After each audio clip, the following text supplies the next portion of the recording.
Good morning to all of you. मैं Disha Singh, air force का एक और प्रीवियस ईयर का पेपर 2020 का पेपर। और जैसे कि मैंने आपको हमेशा हर वीडियो में कहा है कि जो पैसेज है उसके लिए मैं अलग से डेडिकेट वीडियो बनाऊंगा। इसमें पैसेज के अलावा सारे अदर क्वेश्चंस हैं। चलिए फर्स्ट से अपन स्टार्ट करते हैं।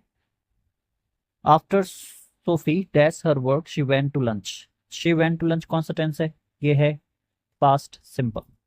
ठीक है, पास्ट सिंपल से पहले जो एक्शन होता है वो कौन सा टेंस होता है? Past perfect. तो वो जब लंच पे गई उससे पहले वो क्या कर चुकी थी? अपना जो वर्क है वो कंप्लीट कर चुकी थी। कंप्लीट कर चुकी थी मतलब had finished. Option number second. After Sophie had finished her work she went to lunch. Right, had finished आएगा क्योंकि सोफी जो है पहले अपना काम कंप्लीट कर चुकी थी और उसके बाद वो लंच पे गई थी। ठीक है, तो हमेशा आपको ध्यान रखना पास्ट सिंपल से पहले कौन सा एक्शन हो चुका होता है? Past perfect. अब देखिए नेक्स्ट। नेक्स्ट है direct indirect speech. Ram said we will play the match tomorrow. Ram said we will play the match tomorrow कौन सा टेंस है? ये है फ्यूचर सिंपल। ठीक है, प्लस ये है डायरेक्ट स्पीच। अब इसको इनडायरेक्ट में कन्वर्ट करना है तो टुमारो को तो हो जाएगा, आप अपने दिमाग में आंसर बना दिए। टुमारो को तो हो जाएगा द नेक्स्ट डे। नेक्स्ट लिख देते हैं केवल। ठीक है, टुमारो का तो हो जाएगा द नेक्स्ट डे। विल का हो जाएगा वुड।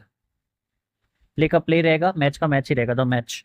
अब Ram said we will play, तो बोलने में राम, जो राम जिनकी बात कर रहा है मतलब राम भी उसमें साथ है, लेकिन सुनने वाला साथ है नहीं है, ये अपन को कंफर्म नहीं है।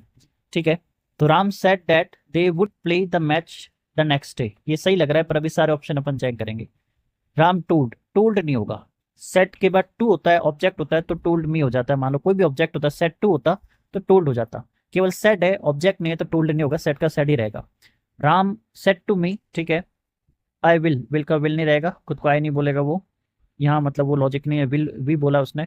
Ram said that he would play the match next day. Next day सही है पर वो अकेला नहीं है, यहाँ पे अगर उसने आई बोला होता तो ही हो जाता, वहां पे उसने वी बोला है, तो फर्स्ट ऑप्शन आपका बिल्कुल सही है। मैं आपको हर एक वीडियो में कहता हूँ सिलेक्शन उस दिन होगा जब चार में से तीन ऑप्शन गलत क्यों है और एक जो आंसर है वो सही क्यों है। ठीक है, ये तुक्के मारने से केवल माइनस मार्किंग आती है। नेक्स्ट में चलते हैं, इसमें यह भी, ये है active passive. Right, Payal through the ball, active voice है, पायल ने बॉल फेंकी थी, कौन सा टेंस है वापस? Past simple. कौन सा टेंस है? Past simple. पायल ने बॉल फेंकी थी। ठीक है, अब देखिए तो बॉल अपना सब्जेक्ट बन जाएगा, वॉज थ्रोन आ जाएगा by Payal. The ball was thrown at गलत है, एट अपने पास कोई नहीं है, यहाँ पे प्रिपोजिशन अगर आपको दिया हुआ है तभी आप ले सकते हैं। The ball was thrown by Payal, ये बिल्कुल सही लग रहा है, लेकिन बाकी ऑप्शन भी चेक कर लेते हैं। द बॉल टू बी, ये कोई लॉजिक नहीं है, गलत इंग्लिश है यहाँ पे। The ball had been, had का कोई लॉजिक नहीं है। राइट, तो ball was thrown by Payal, यहाँ है करेक्ट स्पेलिंग। चारों में से आपको सही स्पेलिंग चुननी है। कॉन्ट्रोवर्शियल, कॉन्ट्रोवर्शियल की ये सही हो जाएगी स्पेलिंग। ये काफी बार आ चुकी है स्पेलिंग, पहले भी, आज भी, अभी 2026 के पेपरों में इसी टाइप के क्वेश्चन आते हैं। इसमें आपको चुनना है one word. A person who worships only one God, जो केवल एक गॉड में बिलीव करता हो। ऑलराइट, एक गॉड में बिलीव करता हो। पहले जैसे कि मैं आपको हमेशा कहता हूँ 30 से 40 सेकंड लेके आपको हर एक सवाल को सॉल्व करना है, उसके बाद आपको आंसर चेक करना है जो मैं करवा रहा हूँ। अब देखिए इसका आंसर हो जाएगा ये, मोनोथिस्ट। मोनोथिस्ट का मतलब क्या होता है? जो वन गॉड में बिलीव करते हैं। ठीक है, ये कारिकेचर का मतलब होता है जो कार्टून बनाते हैं। नोविस, नौसिखिया, अनुभवहीन। और इडियोसिंक्रेसी का मतलब होता है जो स्ट्रेंज होता है।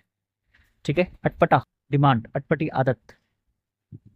ठीक है, तो ये होता है कार्टून बनाने वाले, जो कार्टून बनाते हैं, नौसिखिया और अटपटी आदत। इसमें आपको ये दोबारा वन वर्ड का ही है। वन हु नेवर डाइज, जो कभी नहीं मरता, इमोर्टल। ठीक है, जो कभी खत्म नहीं होता, जो कभी संभव नहीं होता, जो कभी क्लियर नहीं होता, साफ नहीं होता, लॉजिकल नहीं होता। ठीक है, करेक्ट स्पेलिंग। पहले स्पेलिंग और अपने active passive, direct indirect, even error, दो दो सवाल आते थे। ठीक है, अब ये 2022-23 के बाद ये एक ही आते हैं, पहले ये दो दो सवाल आते थे। तो इसमें भी करेक्ट स्पेलिंग चुननी है। स्पेलिंग हो जाएगी आपकी ये, एंडेवर का मतलब होता है प्रयास, ट्राई। फोर्ट की जो गाड़ी होती है वो नहीं, प्रयास, ट्राई। इसमें आपको अपोजिट वर्ड चुनना है। एम्बिग्यूस का मतलब होता है अस्पष्ट। ठीक है, अपोजिट चुनना है तो क्लियर हो जाएगा, क्योंकि अनसर्टेन सिनोनिम हो गया। ऑब्सक्योर अननोन हो गया, ये भी सिनोनिम हो गया। वेग अस्पष्ट, ये भी सिनोनिम हो गया। इसमें आपको चुनना है, राइट, ये वन वर्ड की तरह ग्रुप ऑफ फ्लावर्स। और सिंपल, इसकी स्पेलिंग भी बहुत बार आती है, BOUQUAT, ये भी आप याद रखना। Idiom, to bring one's eggs to a bad market. कोई मान लीजिए आपके पास एग अंडा है, अंडों को आप बुरे मार्केट में ले जाते हो, मतलब आप बुरी जगह ट्रस्ट करते हो, गलत लोगों पे विश्वास करते हो, जिससे आपके साथ धोखा हो जाता है। तो आंसर हो जाएगा ये, ठीक है।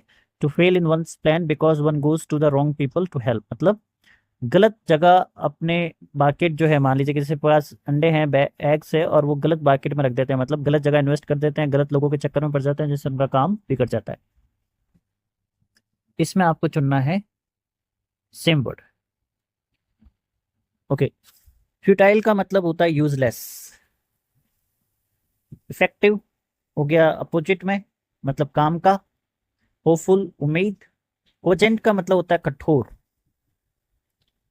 ठीक है, ठोस। इसमें आपको चुनना फिलिंग दो। Dash food protect it from flies, मक्खियों से बचाओगे फूड। सिंपल सा है, क्या करोगे जब आप कवर करोगे। अटेंडिंग तो लॉजिक नहीं, शटिंग दुकान होती है, हाइडिंग छुपाओगे नहीं, उसको कवर करोगे तो क्या होगा, मक्खियों से जो खाना है वो बच जाएगा। ये आपको करना है direct indirect speech. Rahul said the earth is a planet, Rahul ने क्या कहा, जो अर्थ है वो एक प्लेनेट है, इसको इनडायरेक्ट में कन्वर्ट करना है। अब देखिए, अर्थ जो प्लेनेट है यूनिवर्सल फैक्ट है, और कोई भी यूनिवर्सल फैक्ट जो है वो कभी चेंज नहीं होता, क्योंकि वो आज भी सच है। Scientific fact, universal fact change नहीं होते।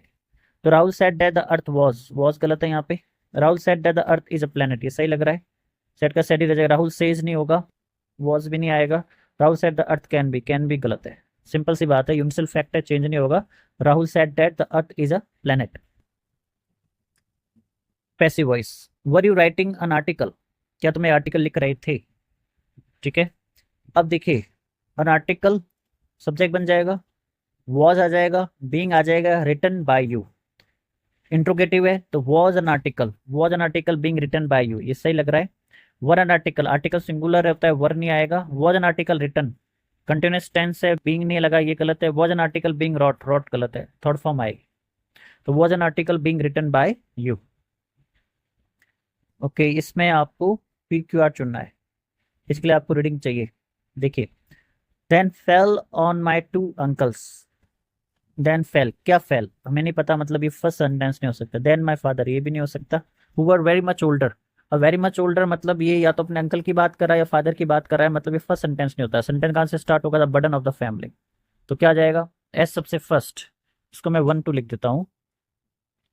ये 1 सीक्वेंस रहेगा, यहीं से स्टार्ट होगा, 3 से स्टार्ट नहीं होगा, अपन कंफर्म कर गया। The burden of the family, then fell on my two uncles who were very much older than my father. 2 3 4, तो SPRQ, ठीक है। आप एक बार से सॉल्व कर लेना, SPRQ। देखिए, यहाँ से स्टार्ट हो गया, the burden of the family, then fell on my two uncles who were very much older than my father. ये तो कंपैरिजन हो गया, ये इसके बाद ही आ गया, तो कंफर्म है, ये पहला हो गया। तो ये इसके बाद आएगा, मतलब ये दूसरा नहीं हो सकता, तीसरा नहीं हो सकता, ये दूसरा हो गया, तीसरा हो गया, चौथा हो गया, राइट। तो आंसर हो जाएगा इसका ये वाला, SPRQ। चलिए, मुझे उम्मीद है ये पेपर एयरफोर्स का 2026 में भी इसी टाइप के क्वेश्चंस आ रहे हैं, अगर आप देखोगे तो मुझे उम्मीद है आपको ये लॉजिक समझ में आए होंगे। कोई भी डाउट तो कमेंट करेगा, वीडियो को लाइक करेगा, चैनल सब्सक्राइब करेगा। Thank you for watching.